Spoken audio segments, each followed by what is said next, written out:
बोईसर परिसरात एका महिलेच्या गळ्यातील मंगळसूत्र जबरीने हिसकावण्याचा प्रयत्न करत तिच्यावर धारदार शस्त्राने हल्ला केल्याची धक्कादायक घटना घडली आहे। या प्रकरणी बोईसर पोलिसांनी तातडीने कारवाई करत अवघ्या काही दिवसात आरोपीला अटक केली असून न्यायालयाने त्याला पोलीस कोठडी सुनावली आहे। मिळालेल्या माहितीनुसार 11 मेला फिर्यादी पूजा दक्षिला मखवाणा वय 28 वर्ष राहणार बोईसर येथील अनुग्रहण हॉटेल जवळ मंगळमय अपार्टमेंट या रात्रीच्या सुमारास आपल्या इमारतीखाली भटक्या कुत्र्यांना चपाती देऊन परत घराकडे जात होत्या। त्याचवेळी एका अनोळखी व्यक्तीने त्यांच्या गळ्यातील मंगळसूत्र जबरीने खेचण्याचा प्रयत्न केला, मात्र पूजाने धाडसाने विरोध करता संतापलेल्या आरोपीने त्यांच्या हातातील धारदार शस्त्राने तिच्यावर वार केला। हा वार चुकवण्याचा प्रयत्न करत असताना शस्त्र तिच्या नाकावर लागले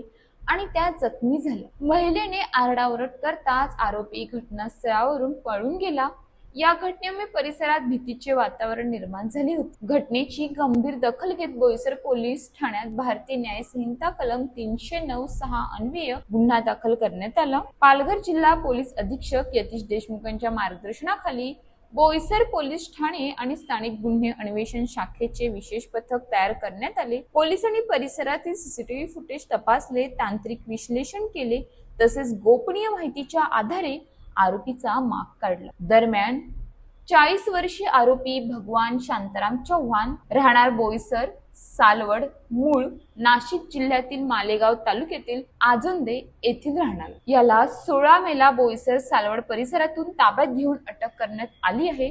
आरोपीला हजर केले असता न्यायालयाने त्याला 20 मे पर्यंत पोलीस कोठडी सुनावली आहे। या प्रकरणाचा पुढील तपास पोलीस उपनिरीक्षक चंद्रकांत हाके हे करीत आहेत। महिलांनी रात्रीच्या वेळी सतर्क राहणे आवश्यक असून कोणत्याही संशयास्पद हालचाल दिसल्यास तात्काळ पोलिसांना माहिती द्यावी। बोईसर पोलिसांनी जलद तपास करत आरोपीला अटक करून नागरिकांच्या सुरक्षेसाठी आपली तत्परता पुन्हा सिद्ध केली आहे। अशाच ताज्या बातम्यांसाठी आमच्या न्यूज पोलीस रिपोर्टर चॅनलला लगेच सबस्क्राईब करा आणि बेल आयकॉन दाबायला विसरू नका।